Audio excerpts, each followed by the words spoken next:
2021년 10월 5일 엘레온 누리교회 가정에서 드리는 영상 새벽 예배입니다. 오늘 말씀은 욥기 3장 1절에서 10절, 절망 속에서 깨닫는 은혜입니다. 그 후 욥은 입을 열어 자기가 태어난 날을 저주하며 이렇게 말했습니다. 내가 태어난 그날이 사라졌더라면, 사내 아이를 베었다고 말하던 그 밤도 없었더라면, 그날이 어둠이 됐더라면, 위에 계신 하나님이 신경도 쓰지 않으셨더라면, 그날에 동이 트지도 않았더라면 얼마나 좋았을까. 어둠과 죽음의 그림자가 그날을 가렸더라면, 구름이 그날 위에 덮였더라면, 그날의 캄캄함이 그날을 엄습했더라면 얼마나 좋았을까. 그날 밤이여, 어둠이 그 밤을 사로잡았더라면, 그 밤이 한 해의 날에서 빠졌더라면, 그 밤이 어떤 달의 날에도 들지 않았더라면 얼마나 좋았을까. 오, 그 밤이 잉태할 수 없는 밤이었더라면, 기뻐 외치는 소리가 그 밤에 들리지 않았더라면 얼마나 좋았을까. 나를 저주하는 자들, 리워 야단을 깨울 수 있는 자들이 그 밤을 저주했더라면 얼마나 좋았을까. 그 밤에 새벽별들이 어두워졌더라면, 날이 새기를 기다려도 밝지 않고 동이 트는 것을 보지 못했더라면 얼마나 좋았을까. 그 밤이 내 어머니의 태의 문을 닫지 않았고 내 눈앞에서 고난을 숨기지 않았기 때문이다. 할렐루야. 우리 오늘도 함께 기쁜 그리고 또 감사한 마음으로 우리 주님을 송축하기 원합니다.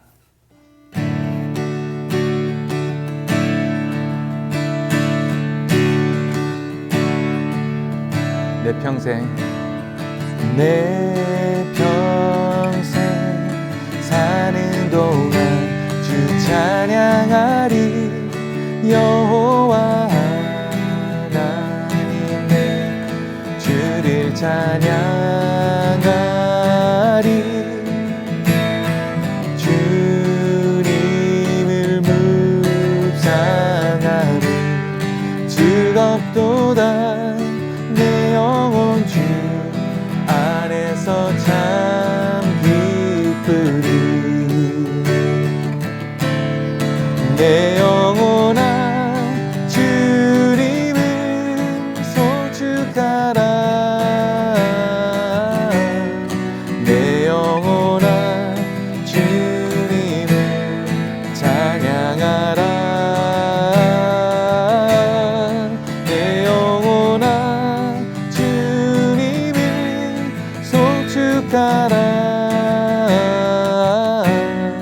내 영혼아 주님을 찬양하라. 내 영혼아, 내 영혼아 주님을 송축하라. 내 영혼아 주님을 찬양하라. 내 영혼아 주님을 송축하라. 내 영혼아 주님을 찬양하라. 내 영혼아 주님을 찬양하라. 아멘. 할렐루야. 10월 5일 화요일 아침입니다. 오늘도 절망 속에서 깨닫는 은혜로 인해서 행복한 하루 되시기를 예수님 이름으로 축복합니다. 저는 욥기를 생각할 때 잊을 수 없는 두 장면이 있습니다. 한 번은 전도사 시절에 청년부를 맡아 사역하면서 1년 중에서 24주를 욥기를 설교한 적이 있습니다. 그때 욥기가 너무 좋은 책이다라는 생각을 해가지고 이 욥기만 다 떼면 청년들의 인생이 바뀔 줄 알았던 포부가 있었습니다. 그런데 1장, 2장까지 설교할 때는 괜찮았는데 3장을 시작하면서부터 청년들의 삶 속에 문제가 생기기 시작했습니다.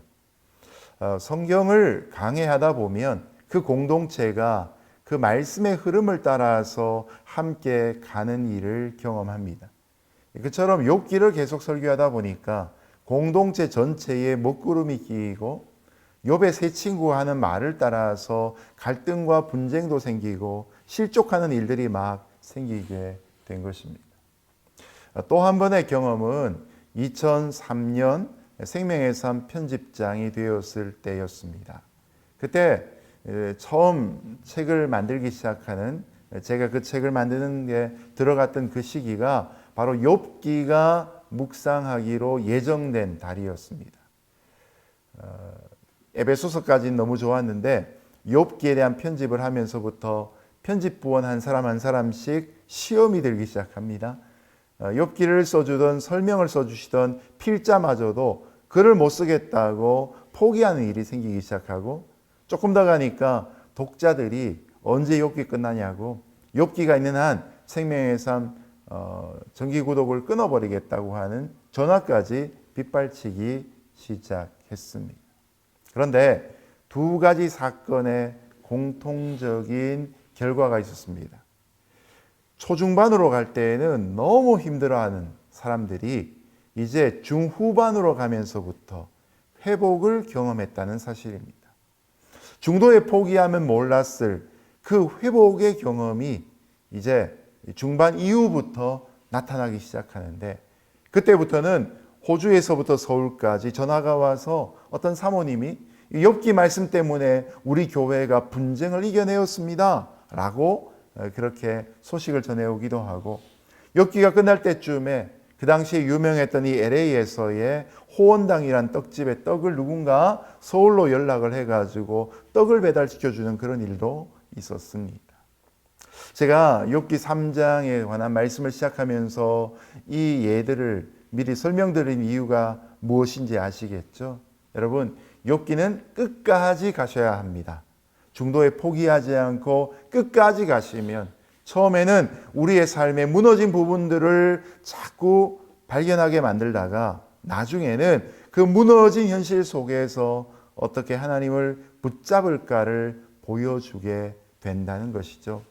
오늘도 쓰러져 있는 삶이라면 이 욥기를 통해 일어설 수 있기를 예수님 이름으로 축복합니다.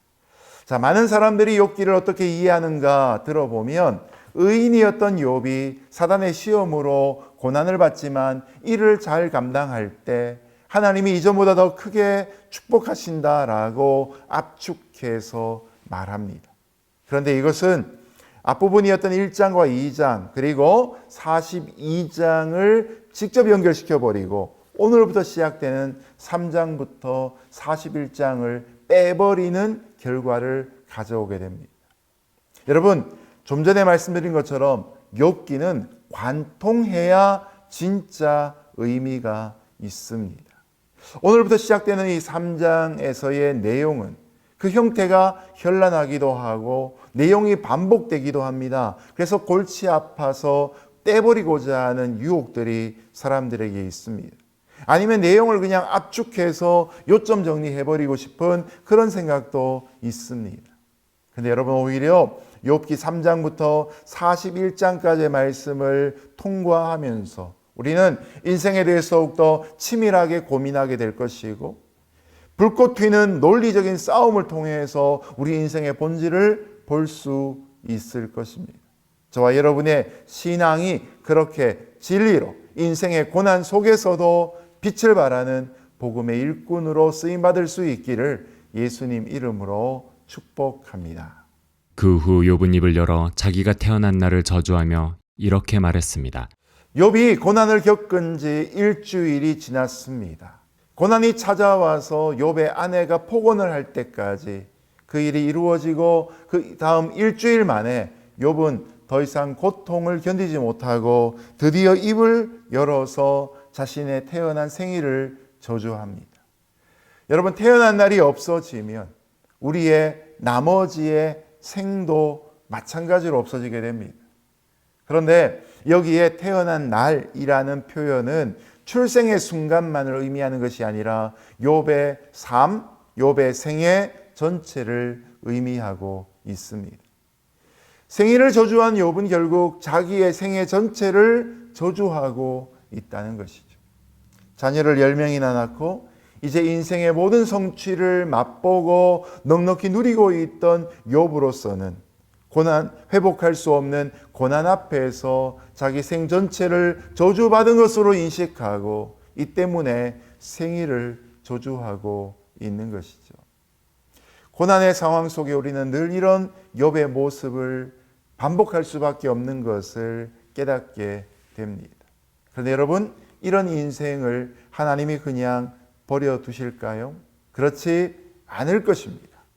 내가 태어난 그날이 사라졌더라면, 사내 아이를 배웠다고 말하던 그 밤도 없었더라면, 그날이 어둠이 됐더라면, 위에 계신 하나님이 신경도 쓰지 않으셨더라면, 그날에 동이 트지도 않았더라면 얼마나 좋았을까. 어둠과 죽음의 그림자가 그날을 가렸더라면, 구름이 그날 위에 덮였더라면, 그날의 캄캄함이 그날을 엄습했더라면 얼마나 좋았을까. 그날 밤이여, 어둠이 그 밤을 사로잡았더라면, 그 밤이 한 해의 날에서 빠졌더라면, 그 밤이 어떤 달의 날에도 들지 않았더라면 얼마나 좋았을까. 오, 그 밤이 잉태할 수 없는 밤이었더라면, 기뻐 외치는 소리가 그 밤에 들리지 않았더라면 얼마나 좋았을까. 나를 저주하는 자들, 리워야단을 깨울 수 있는 자들이 그 밤을 저주했더라면 얼마나 좋았을까. 그 밤에 새벽별들이 어두워졌더라면, 날이 새기를 기다려도 밝지 않고 동이 트는 것을 보지 못했더라면 얼마나 좋았을까. 그 밤이 내 어머니의 태의 문을 닫지 않았고 내 눈앞에서 고난을 숨기지 않았기 때문이다. 3절부터 10절까지의 이런 긴 탄식을 통해서 욥은 자기의 삶이 너무나 힘들고 구질구질하게 느껴져서 이런 인생이 왜 생겨났는가, 이렇게 살 것이면 왜 태어났는가 하고 스스로 질문하고 있습니다. 욥이 왜 이렇게까지 자기의 생애, 곧 그의 삶을 부정하고 있을까요? 현재의 환란이 감당할 수 없을 만큼 크기 때문일 것입니다. 생의 고통과 슬픔, 어려움, 아픔이 너무나 커서 이대로 살아갈 수 없을 것 같을 때에는 차라리 태어나지 않기를 바라고 자기의 생이 사라지기를 바라는 것이죠. 그래서 욥은 자신의 태어남을 저주하고 있는 것입니다. 가끔씩 병원에서 입원해서 고통을 겪어내야 되는 환자를 방문할 때가 있습니다. 또 가까운 이들이 그렇게 과거의 고통 가운데 투병 생활하다가 또 하나님께 돌아갔던 기억들이 또 반추되기도 합니다. 육체의 고통을 다 견뎌낼 수 없을 때 몰핀을 맞고 마약을 처방해서라도 그 순간을 이겨내고 싶은 마음, 아니 잊어버리고 싶은 마음이 바로 이런 마음이 아닐까 싶습니다. 그런데 바로 이럴 때 우리가 질문을 해볼 필요가 있습니다.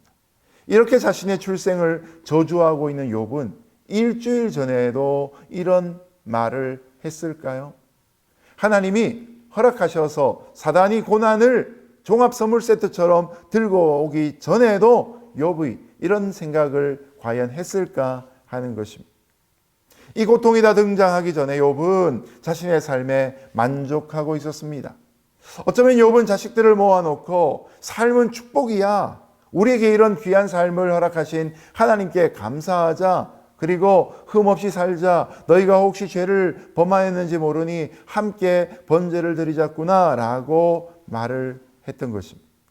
욥은 그때 고결하고 깨끗하고 온전하고 존귀한 생을 살려고 했습니다. 그런데 문제는 그것이 전부 인생의 본 모습은 아니었다라는 것이죠. 내일에 대한 꿈과 현재에 대한 만족과 과거에 대한 후회 없음이 그의 마음이었던 것입니다. 그러나 여러분, 이것은 인생의 단면뿐이었다는 것이죠. 동방의 의인이었던 욥은 결코 고난과 고통의 예외가 아니었다는 것을 보게 됩니다. 어떤 사람은 태어나면서부터 고난과 함께 살아가기 시작합니다. 인생의 초반에 많은 버림받음과 상처를 경험하며 살아갑니다. 그래서 평생을 살아가면서 내 인생에 밝은 날은 없다라고 생각하며 살아갑니다. 그런가 하면 반대편의 인생 또한 있습니다. 처음부터 좋은 걸 많이 경험하는 사람들입니다. 축복된 가정에서 태어나서 복된 넉넉함을 누리며 살아가는 것이죠. 그러나 이 양편에 있는 사람들이 다 깨달아야 될 것이 있습니다. 인생은 결코 단면으로만 판단할 수 없다는 것이죠. 생애 속에 축복과 화는 순서가 어떠하든지 간에 모든 사람들에게 찾아올 수밖에 없다는 것이죠. 욥의 인생 가운데는 지금까지 축복이 가득했지만 그도 인생인지라, 그도 죄악 많은 세상 가운데 살아가는지라, 그도 공중권세 잡은 자에게 유혹도 받는 사람인지라 의인이어도 고통을 겪을 수밖에 없는 시점이 그의 삶의 시작되었다는 것입니다. 그래서 지금 그는 지금까지 자신의 생각과 말, 좀 더 나아가서 그의 신앙이 완전히 뒤집히는, 그래서 자신의 인생이 처음부터 잘못된 저주받은 삶이라고 고백할 수밖에 없는 상황을 지금 맞이하고 있는 것입니다. 그의 생은 단 일주일 만에 뒤죽박죽되는 바람에 꿈은 좌절로 바뀌고 만족은 탄식으로, 후회 없음은 저주로, 축복된 인생은 개같은 인생으로 그렇게 무너져 버린 것이 그의 모습이었던 것입니다. 여러분, 여기에서 우리는 절망의 유익을 깨닫게 됩니다. 세상에서의 절망은 사람들에게 자살로 가게 하고 중독으로 가게 하는 문이 됩니다. 그러나 하나님의 사람에게 찾아오는 절망은 자신에 대한 자부심과 때로는 부풀려 있는 거품들을 걷어내고 스스로를 하나님의 사람으로, 하나님이 기뻐하시는 인생으로 진면목을 갖추도록 만드는 준비의 자리라는 사실입니다.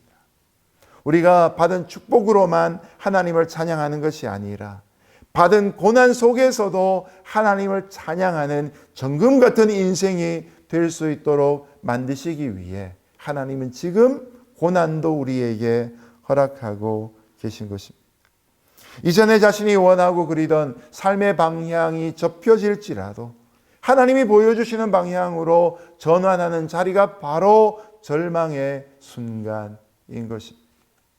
절망의 자리는 이전에 내가 죽는 자리입니다. 그리고 새로운 나로 살아나는 자리가 되는 것입니다. 육신의 내가 죽는 자리이고 영적인 새로운 피조물이 거듭나는 순간입니다. 절망의 자리에서 이전에 나는 깨어지고 없어지는 대신 오히려 나의 삶 속에 예수님이 선명하게 부각될 수 있기를 주님의 이름으로 축복합니다. 그러므로 내가 절망하는 것은 내가 얼마나 구원을 갈망하는 사람인가, 내게 얼마나 구원이 절실한가를 보여주고 있는 귀한 깨달음의 순간인 것이죠. 바로 이런 순간에 생에 대해 절망하며 생일을 저주하는 자가 아니라 오히려 그 고난의 순간에 믿음을 더욱더 고백할 수 있는 저와 여러분 될 수 있기를 예수님 이름으로 축복합니다. 이제 말씀을 맺겠습니다. 우리 생애 속에 절망이 없으면 좋겠지만 인생에서 절망은 필수 불가결한 것입니다. 절망이 우리에게 가르쳐주는 바는 무엇입니까? 하나님의 구원하심이 없이는 나는 살 수 없고 버틸 수 없고 살아갈 수 없음을 진정으로 고백하는 것입니다. 그래서 절망의 자리는 죄인으로서의 자아 발견의 자리입니다. 오늘도 절망의 순간에 나의 구원의 하나님을 갈망할 수 있는 예수 그리스도를 나의 구주로 온전히 영접하는 저와 여러분 될 수 있기를 예수님 이름으로 축복합니다. 함께 기도하겠습니다. 하나님 아버지, 절망의 아굴 골짜기로 인하여 소망의 문을 삼아주시는 하나님 오늘도 기억합니다. 욥처럼 당한 고난으로 일주일 만에 자기 생일을 저주하는 것이 우리 연약한 믿음이었다면 이 순간 욥을 통해서 오히려 하나님 앞에 한 걸음 더 나아가 그 모든 절망의 순간 가운데도 하나님만 앙망할 수 있는 귀한 믿음의 눈을 가지게 하여 주옵소서. 오늘도 고난 가운데 있는 모든 이들에게 하나님의 위로가 함께 하시기를 소원하오며 예수님 이름으로 기도드렸습니다. 아멘.